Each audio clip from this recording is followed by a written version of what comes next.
Olá, seja bem-vindo aqui ao canal Escrituras Expostas, onde estarei publicando vídeos, para enriquecer mais a sua fé em Cristo Jesus e que você possa ser edificado.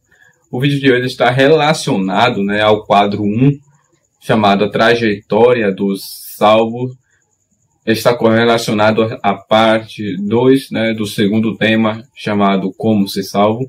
E quem não viu o primeiro vídeo, que é a primeira parte, é chamado de Qual a Necessidade de Ser Salvo, eu aconselho de, antes de assistir este vídeo, ir lá e assistir Qual a Necessidade de Ser Salvo, Só clicar aí no link na bio e já você já vai estar assistindo. Feito isso, vamos para a parte 2.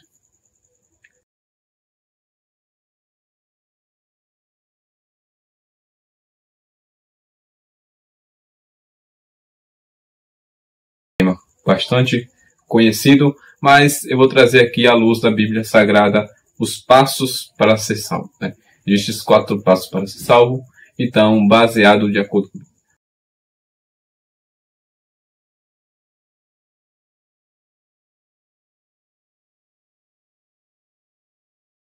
primeiro passo é a conscientização do pecado. Porque a conscientização do pecado é importante para todo ser humano saber da sua necessidade de ser salvo, onde também foi publicado, no vídeo anterior, as necessidades, e uma delas também está incluso também o pecado. Mas assim, por que ser salvo, Como ser salvo? Primeiro você é conscientizado do pecado, da sua iniquidade. O texto bíblico para isso é Romanos capítulo 3, versículo 23 ao versículo 26. Observe comigo, de acordo com a Bíblia Sagrada. Porque todos pecaram e destituídos estão da glória de Deus, sendo justificado gratuitamente pela sua graça, pela redenção que há em Cristo, a qual Deus propôs para a propiciação pela fé no seu sangue, para demonstrar sua justiça pela remissão dos pecados dantes cometidos sobre a paciência de Deus. Para a demonstração da sua justiça neste tempo presente, para que ele seja justo e justificado daquele que tem fé em Jesus. Observe que nesse texto, o primeiro verso, que é o 23, diz claramente, porque todos pecaram e destituídos estão da glória de Deus. Que glória foi essa? A glória que foi dada a Adão e Eva lá no jardim do Éden. Porque Deus tinha ordenado para não comer do fruto, Vocês sabem a história.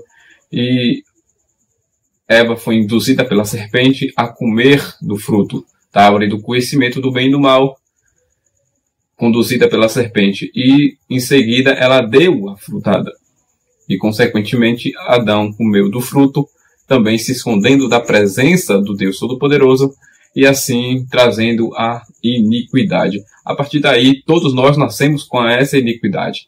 Desde o ventre da nossa mãe já possuímos a natureza adâmica dentro de nós, Mas quando a gente passa a ser salvo, nós ganhamos uma segunda natureza, que é a chamada a natureza de Cristo, Que Jesus, ele é o segundo Adão da Bíblia Sagrada. Mas por que Deus expulsou o homem do jardim do Éden? Vamos conferir em Gênesis capítulo 3, do versículo 22 ao versículo 23. Então disse o Senhor Deus: eis que o homem é como um de nós, sabendo o bem e o mal. Ora, pois, para que não estenda a sua mão e tome também da árvore da vida, e coma e viva eternamente. O Senhor Deus, pois, os lançou fora do jardim do Éden para lavrar a terra de que fora tomado. Observe que Deus observou algo interessante, porque no jardim não só tinha a árvore do conhecimento e do bem e do mal, a qual Adão não poderia comer, mas também tinha a árvore da vida, Que é um fato interessante, porque logo a do conhecimento do bem e do mal, Adão e Eva comeu, mas a árvore da vida eles não comeram, eles não desfrutaram. E, consequentemente, foi lá e comeu da árvore do bem e do mal, não comendo da árvore da vida antes. E o que isso resultou para Deus, né? Deus não expulsou o homem do jardim, Adão do jardim, porque apenas pecou. Não, foi algo mais profundo do que isso.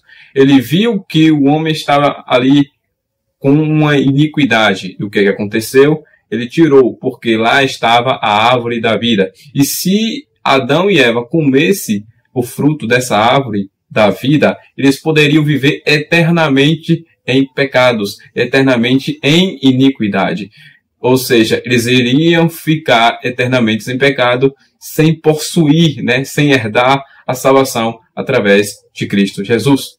Então, Deus, para preservar, né, a humanidade desse juízo, dessa condenação eterna, né, onde ele não poderia ter mais solução, ele preferiu lançar fora do jardim.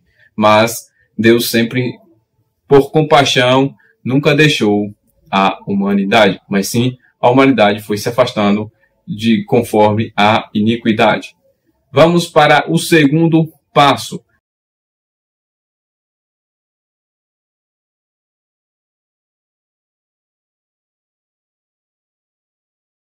Que é crer. Observando todo esse texto, né? Eu poderia colocar vários textos aqui no vídeo, mas às vezes a gente fica meio fadigado de tantos textos bíblicos e fica meio chato aí, você, telespectador, que está ouvindo, né? Mas se você quiser, você pesquise vários textos falando mesmo que o próprio Deus viu, olhando pela terra, não tinha nenhum justo, mas sim que todos eram pecadores. Todos possuíam iniquidades. Mas vamos para o segundo passo, né? Observando todo esse contexto, né, da queda da humanidade, observamos que precisamos de uma salvação. Precisamos de um Salvador. E esse Salvador é chamado de Jesus Cristo, né? O Cristo ressurreto, o justo, né? O Filho de Deus. Um texto aqui bastante conhecido é João capítulo 3, versículo 16.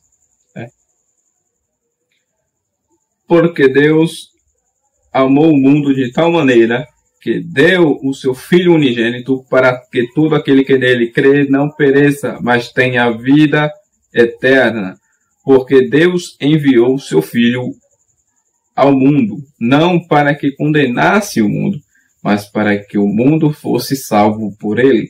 Quem crê nele não é condenado, mas quem não crê já está condenado, porquanto não crê no nome do unigênito Filho de Deus. O primeiro verso, né, o 16, mostra o amor grandioso de Deus para conosco, porque nós somos seres humanos, não temos nada para o oferecer, mas Deus provando o seu amor, qual forma que Deus provou, né? E também está relacionado ao texto de Romanos capítulo 5 ao versículo 8, que Deus provando o seu amor com a humanidade, enviou o seu Filho, chamado de Jesus Cristo, o Filho unigênito do Pai, que carregou sobre si todas as nossas dores, e por suas pisaduras fomos sarados, né? Ele trouxe a graça, Moisés trouxe a lei, mas Jesus, ele trouxe a graça. Graça estas que nos livra da ira de Deus, nos livra de toda a iniquidade, e nela podemos ser salvos. Somente isto, crendo em Cristo Jesus, que é o meio salvífico, que é a palavra de Deus, diz que somente Jesus nos traz a salvação, porque ele tem poder para nos purificar, ele tem poder para nos justificar, ele tem poder para nos livrar da ira vindoura, né, e da ira de Deus. Então, a fé em Cristo Jesus nos leva à salvação, né? Quem crê em Jesus não é condenado, conforme o texto lido, mas quem não crê já está condenado.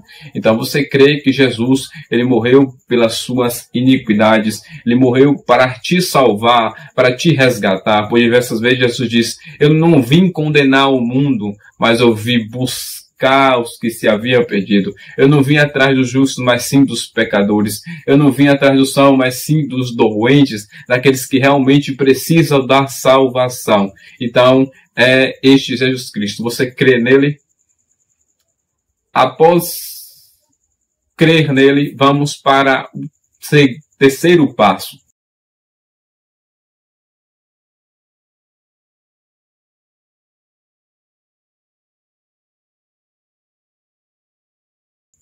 Que é o arrependimento. Ou seja, o que é o arrependimento? É após você estar consciente das suas iniquidades, né, e da queda da humanidade, e percebendo que se cada vez mais o ser humano se afasta de Deus, você leva a crer que Jesus salvou, veio para te salvar, e somente crendo nele você não é condenado, crendo nele você é salvo. E aí que vem o terceiro passo, que é após você ser conscientizado e depois de você crer no nome de Jesus, você agora vem para se arrepender. O que é esse arrependimento? Vamos para o texto bíblico, né, de Mateus capítulo 4, versículo 17, né, onde mostra a pregação de Cristo. Mateus capítulo 4, versículo 17. Desde então começou Jesus a pregar e a dizer: arrependei-vos, porque é chegado o reino dos céus. Essa mensagem Jesus pregou para duas tribos, a tribo de Zebulon e a tribo de Naftali, né? Onde a própria Bíblia vai dizer em Isaías capítulo 9 que havia uma profecia, porque aquelas duas tribos estavam cheias de trevas. E Jesus começou a pregar o arrependimento, né? A transformação, isso. Ou seja, Jesus pregou este arrependimento para que o povo se voltasse para Deus, gerasse em si mesmo uma mudança genuína através dessa pregação poderosa, porque a palavra de Deus ela é poderosa para mudar, né? João Batista também prega o arrependimento, né? Ou seja, a mudança de vida. O arrependimento são os frutos dignos, né, que você produz. Mateus capítulo 3, versículo 7 ao versículo 8. E vendo ele, muitos dos fariseus e dos saduqueus que vinham ao seu batismo e diziam-lhe: raça de víboras, quem vos ensinou a fugir da ira? Produzi, pois, frutos dignos de arrependimento. Ou seja, perceba que João Batista também está pregando, né, a mesma mensagem, que é o arrependimento. Jesus também pregou a mesma mensagem de João Batista.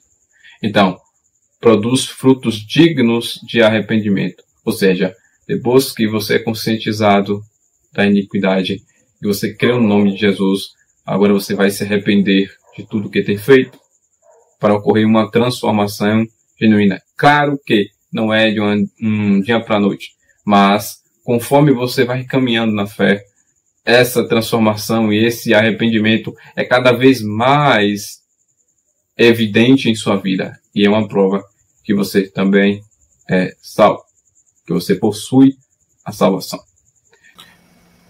Então, pessoal, essa palavra arrependimento, né, no grego, né, no idioma original da escritura, como vocês podem ver aí na telinha, é chamada de metanoia. O que quer dizer metanoia? Aí vem o significado embaixo, ó. Mudar a mente, arrepender-se, mudar a mente para melhor, emendar de coração e com pesar os pecados passados. Ou seja, essa palavra metanoia está em Mateus 3, verso 7 ao verso 8, né, que é a pregação de João Batista, como eu mencionei aí no texto bíblico para vocês, e também está na pregação de Jesus de Mateus capítulo 4, verso 17, e também está incluso na pregação do apóstolo Pedro em Atos capítulo 3, verso 19. A palavra metanoia está englobada nesses textos onde pronuncia a palavra arrependimento.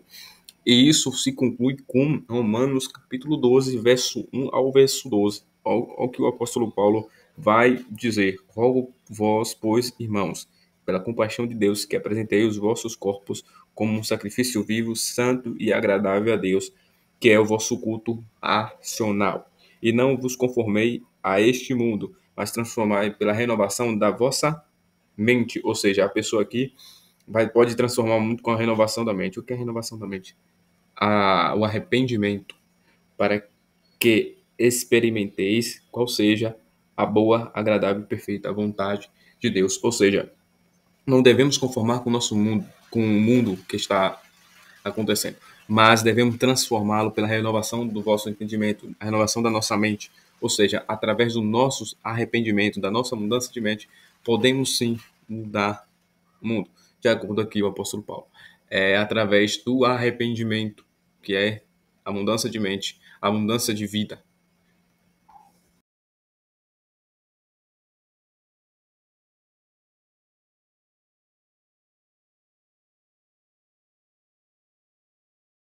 Vamos para o quarto passo, né, para finalizar esta segunda parte, que é o confessar. Né? Vamos para os textos bíblicos. Mateus capítulo 10, versículo 32, e diz a palavra do Senhor: portanto, qualquer que me confessar diante dos homens, eu confessarei diante de meu Pai, que está nos céus.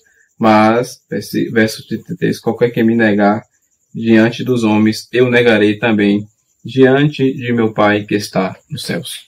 Jesus enfatiza a confissão diante dos homens, porque, biblicamente, há dois tipos de confissão.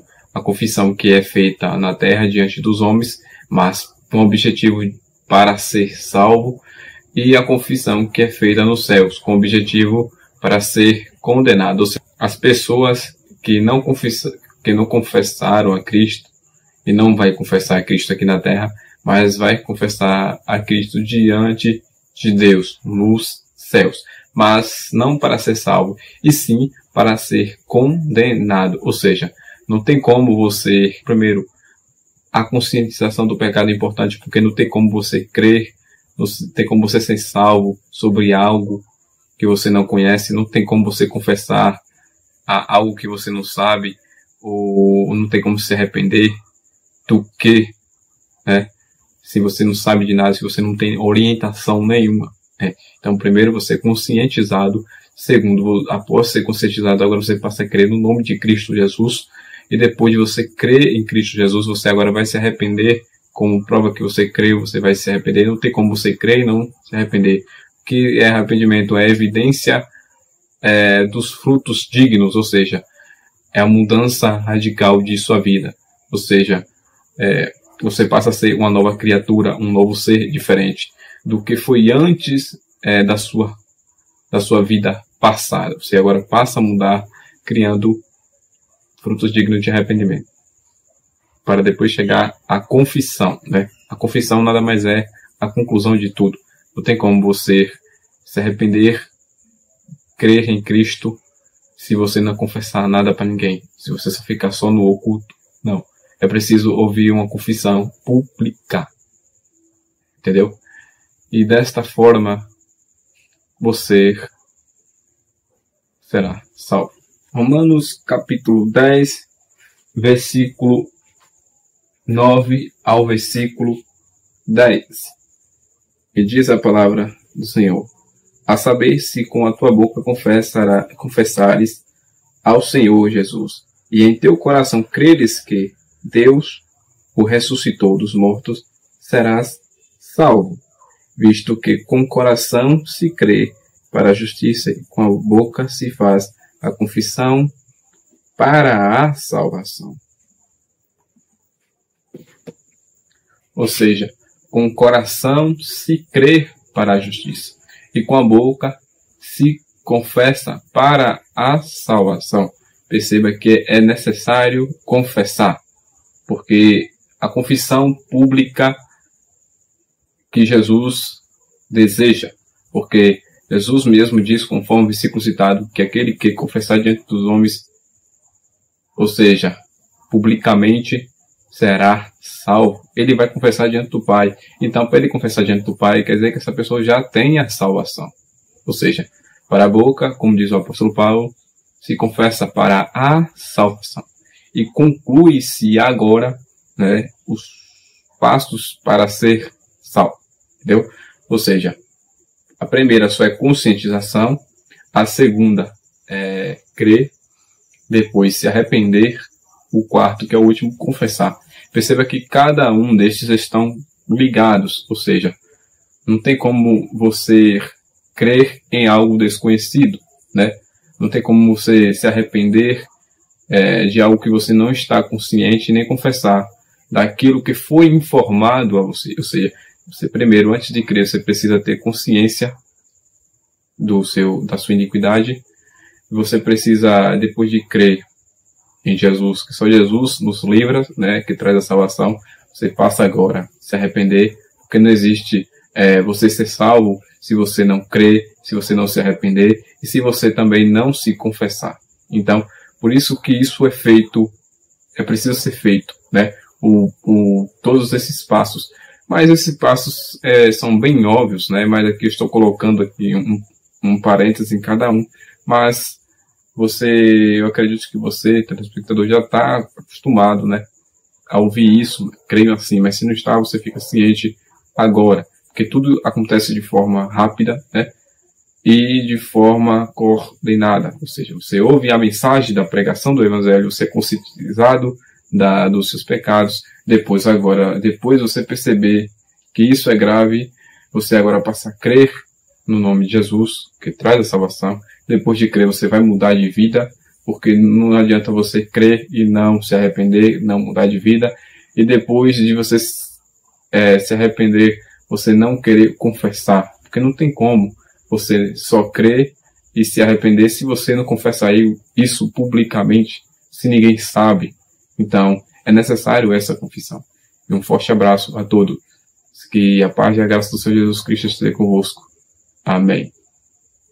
Até ao próximo conteúdo, se Deus nos permitir.